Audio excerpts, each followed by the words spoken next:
Vaxtınız xeyir dostlar. Geçen videomuzda diyodun necə işlədiyindən, hansı növləri olduğundan və necə ölçüldüyündən bəhs etmişdim. Bu videoda isə diyodun əsas volt, amper kimi xarakteristik özelliklərindən danışacağım. Bir diyodunuz var.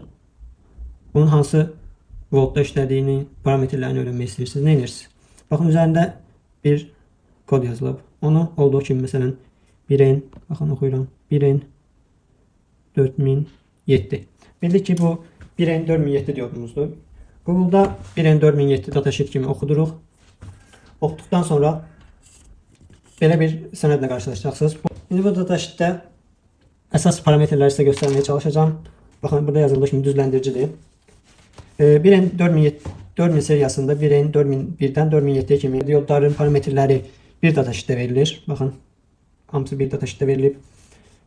Burada əsas parametrlərdən danışacağım. Baxın, VRR nədir? Baxın, belə bir dövrəmiz var məsələn, lampalı. Baxın, tərs qoşmuşam. Tərs qoşmuşam, amma bunu belə düşünməyin. Məsələn, siqnal generatoru ilə biz pul siqnal verdikdə dayana bildiyi maksimum gərginliyi göstərir. İkinci parametr isə bir tərs qoşduqda, məsələn, diod qoşmusu tərs, dayana bildiyi maksimum gərginlikdir. Baxın, VR, yəni 1N 4007, 1N 4001 50 volta qədər, 1N 4007 1000 volta qədər, 1N 4004 400 volta qədər dayana bilir. Bu nə deməkdir? Məsələn, siz 1N 4007'ye tərs 800 volt qoşsanız, 1N 4001 qırılacaq, yəni istifadə yarısı olacaq.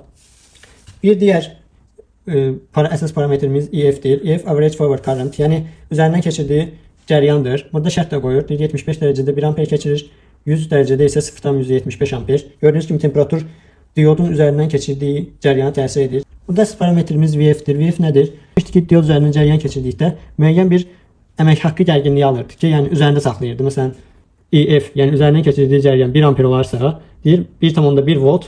Dövrədə üzərindən 1 amper keçərsə, yəni buradan 1 amper keçərsə, mən deyir diyodun üzərində 1,1 volt gərginliyi saxlayacaq. Yəni biz buna əmək haqqı gərginliyi demişdik keçən videoda. Bir diğer önemli parametre burada reverse current'tır. Reverse current nədir? Biz aslında demiştik ki, diyodu tərs bağlayanda elektrik cəryanı keçirmir, yəni əks istiqamətinə. Elektrik cəryanı tam keçirmir, amma orada bir sızıntı cəryanı olur. Buna baxın, məsələn bu dövrə belə göstərdiyim. Belə də qoşanda normalda elektrik cəryanı keçirmir. Amma bir sızıntı cəryanı olur ki, çox kiçik. Yəni düzləndiricilərdə çox kiçik bir sızıntı cəryanı olur. Baxın, 10 mikroamper. 10 mikroamper buradan elektrik cəryanı axır bu dövrədən. Çox kiçikdir, amma etdiyiniz dövrədən, sizin dövrənizdən asılı olaraq bu 10 mikroamper sizin dövrənizə ziyan da vura bilər, heç bir təsiri də olmaya bilər. Yəni sizin dövrənizə uyğun olaraq bu parametrə diqqət yetirməlisiniz. Düzləndirici diyod haqqında bu qədər. Gəlin bir Schottky diyod parametrlərinə baxaq. Gəlin əsas parametrlərə baxaq.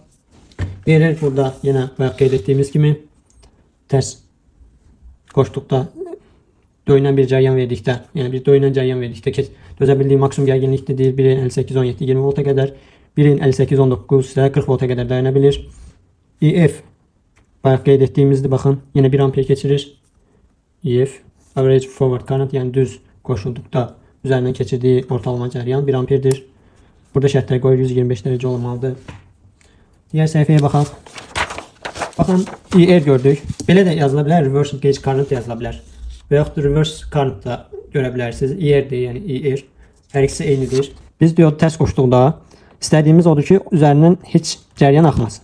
Amma qeyd etdik ki, çox kiçik mikroamper, milliamper səviyyəsində bir cəryan axır. Bu oydu. Baxın, bunda deyir 1N 58-17-də 25 dərəcədə 0,5 milliamper. Daha böyükdür. Məsələn, biz düzləndirici diyoda demişdik ki, baxın, düzləndirici diyoda demişdik ki, bu mikroamperdir, 30 mikroamper ortalama. Bunda isə hətta 0,5 milliamperdir. VF dedik. VF nə idi? Əmək haqqı gərginliyi. Üzərində saxladığı gərginlik, yəni deyir 25 dərəcə olarsa 1 amper cəryan keçirərsə düz qoşuruq. 0,45 1N 58-17-də olur. 1N 58-19-da isə 0,55 voltdur. Yəni üzərində saxladığı gərginlik. Zener diyod. Zener diyod diğer diyoddan fərqləndirmişdik. Demişdik ki, zener diyodlar əsasən düz qoşduqda diğer diyodlar kimi özünü aparır. Yəni müəyyən bir gərginlik üzərində saxlayır, keçirir. Amma zener diyodlar demişdik ki, belə şoy diyodlardır. Yəni deyir ki, mənə 5 volt ver, mən əks Gərginlikdə keçirim. Üzərimdə amma deyil 5 volt saxlayacağım. Yəni mənim əmək haqqı gərginliyim. Mən əlavədən işləyirəm, çalışıram, amma mənə 5 voltda əksinə keçirmək üçün gərginlik verəsən deyir. Baxın 1N47 yenə ən çox rastlaşacağınız zener diodlardır. Baxın burada baxıram. Baxın üzərində VF üzərində saxladığı gərginlikdir. Bu düz qoşulma üçün keçərlidir. Zener diodu bir dövr üzərindən izahlayacağım. Dedik ki, zener diod tərs qoşulur.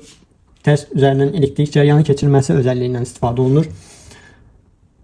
Deyək ki, diodumuz 1N4728A-dır və qida mənbəyimiz 1 volt. Başlayırıq bunu artırmağa.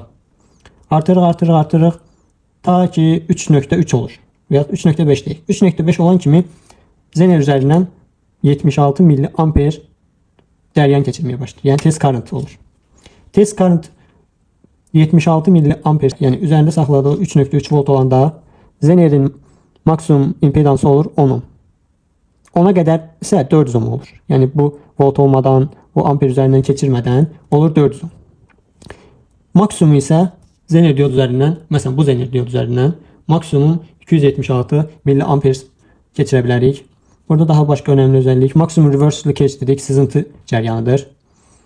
Baxın, zener diodların əsas xarakteristik özəlliklərindən biri demişdik ki, üzərlərindən çox da elektrik cəryanı, yüksək elektrik cəryanı keçirmir. Məsələn biz baxdıq Schottky diodda 1 amper idi, düzləndirici diodda 1 amper idi, amma görürük ki, zener diodda ilk maksimum üzərindən 276, hətta digərlərində daha azdır. Videonu bəyəndinizsə şərhdə fikrinizi bildirməyi, suallarınız olarsa komment hissəsində yazmağı unutmayın. Sağ olun, gələn videolara dək.